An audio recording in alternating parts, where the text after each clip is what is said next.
Assalamualaikum warahmatullahi wabarakatuh. Perkenalkan, nama saya Dwi Putri Elvira Ningrum dengan NIM 210422663. Saya akan mempresentasikan PPT saya dengan judul Pemberdayaan Masyarakat Petani. Yang pertama adalah latar belakang.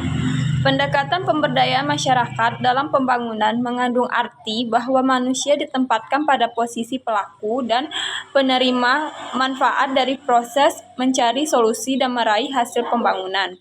Dengan demikian, maka masyarakat harus mampu meningkatkan kualitas kemandirian mengatasi masalah yang dihadapi. Upaya-upaya pemberdayaan masyarakat seharusnya mampu berperan meningkatkan kualitas sumber daya manusia, terutama dalam membentuk dan merubah perilaku masyarakat untuk mencapai taraf hidup yang lebih berkualitas. Pemberdayaan masyarakat tidak lain adalah memberikan motivasi dan dorongan kepada masyarakat agar mampu menggali potensi dirinya dan berani bertindak memperbaiki kualitas hidupnya, melalui cara antara lain dengan pendidikan untuk penyadaran dan pemampuan diri mereka. Yang kedua ada rumusan masalah. Masalahnya bagaimana pemberdayaan masyarakat tani, bagaimana menghadapi tantangan di era globalisasi. Tujuan masalah untuk mengetahui dalam memberdayakan masyarakat tani untuk mengatasi tantangan di era globalisasi. Lanjut ke pembahasan. Yang pertama itu ada pemberdayaan masyarakat petani.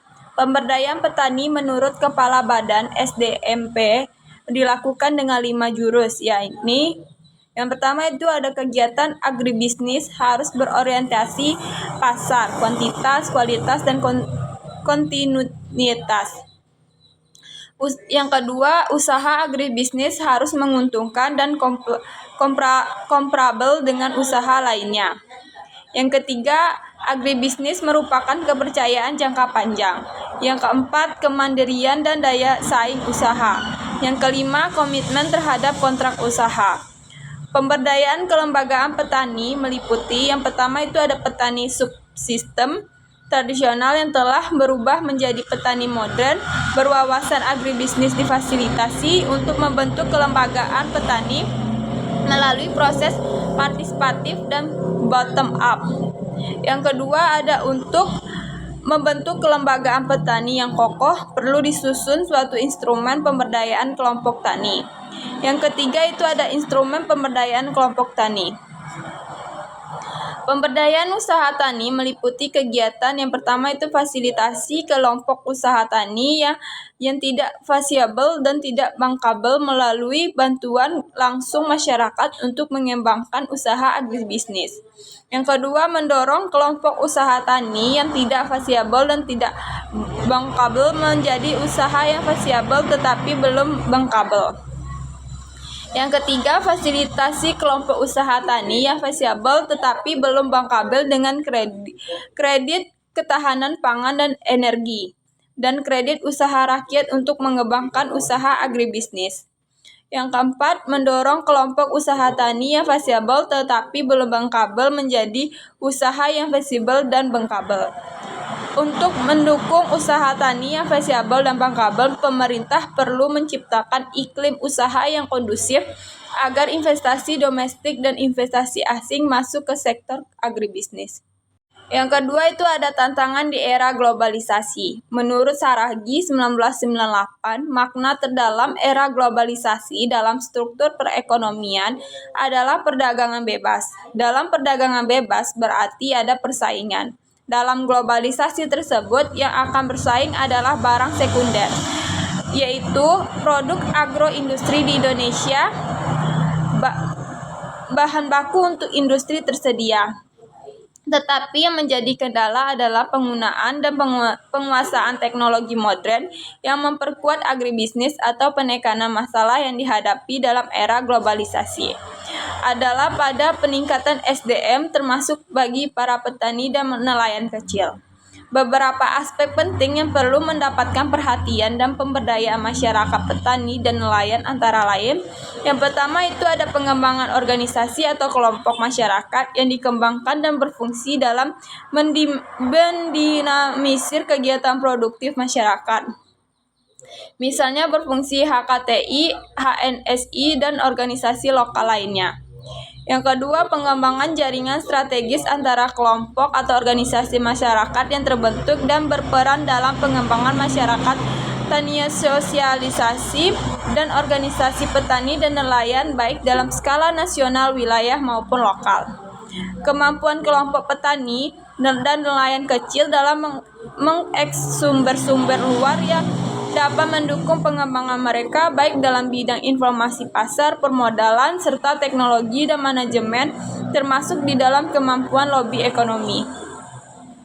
Pengembangan kemampuan-kemampuan teknis dan manajerial kelompok-kelompok masyarakat sehingga berbagai masalah teknis dan organisasi dapat dipecahkan dengan baik. Yang ketiga itu ada program pemerintah terkait pemberdayaan masyarakat petani. Program pemerintah terkait pemberdayaan masyarakat petani dapat dilakukan dengan mempertimbangkan beberapa aspek. Berikut adalah beberapa analisis yang dapat dilakukan. Yang pertama ada peran pemerintah dalam pemberdayaan petani. Pemerintah memiliki peran penting dalam meningkatkan kesejahteraan masyarakat petani. Mereka dapat berperan sebagai fasilitator, dinamisator, dan regulator dalam program pemberdayaan petani. Pemerintah dapat memberikan bantuan permodalan, pelatihan, dan penyuluhan pertanian untuk meningkatkan kemampuan petani. Yang kedua ada kebijakan pemerintah.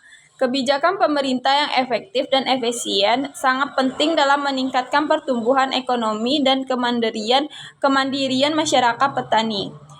Pemerintah harus memperhatikan kebutuhan masyarakat petani dan memberikan bantuan yang sesuai seperti program KUT, KUD, dan permodalan lewat perbankan. Pemberdayaan masyarakat petani. Pemberdayaan masyarakat petani dapat dilakukan melalui pembangunan usaha bisnis, pemberian paket permodalan, pembentukan sikap mental mandiri, dan memperluas akses pasar. Pemberdayaan petani juga dapat dilakukan melalui pelatihan dan penyuluhan pertanian yang membantu meningkatkan pengetahuan dan pengalaman petani. Perspektif ekonomi Islam. Program pemberdayaan petani harus sesuai dengan prinsip ekonomi Islam seperti adanya sikap jujur, tidak merusak lingkungan, dan memberikan upah untuk bekerja sehingga dapat membantu perekonomian masyarakat. Kesulitan dan kendala. Pemberian permodalan bagi petani tradisional masih menjadi kendala karena kegagalan program pemerintah dalam memberikan paket kredit lunak dan permodalan lewat perbankan. Petani tradisional harus mengusahakan usaha mereka sendiri untuk mendapatkan permodalan yang dapat menjadi tantangan bagi mereka. Kesimpulan, pemberdayaan masyarakat petani dan nelayan kecil agar mampu menjawab tantangan di era globalisasi, yaitu menuju usaha agrobisnis, membutuhkan komitmen yang kuat dari pemerintah, para pelaku ekonomi, rakyat, lembaga pendidikan, organisasi profesi, serta organisasi-organisasi non-pemerintah lainnya. Komitmen itu dapat diwujudkan dalam bentuk memberikan kepercayaan perkembangannya kemampuan-kemampuan lokal atas dasar kebutuhan setempat, penguatan peran serta masyarakat petani dan nelayan kecil sebagai pelaku pembangunan, karena harus didorong seluas-luasnya melalui program-program pendampingan menuju suatu kemandirian mereka. Di samping itu pula perlu pengembangan organisasi, ekonomi jaringan, dan faktor-faktor pendukung lainnya. Dengan usaha pemberdayaan masyarakat yang demikian itu, mudah-mudahan dapat membebaskan mereka dari kemiskinan dan keterbelakangan untuk menuju kehidupan yang lebih baik. Sekian dari saya ucapkan wabillahi taufiq wal hidayah. Wassalamualaikum warahmatullahi wabarakatuh.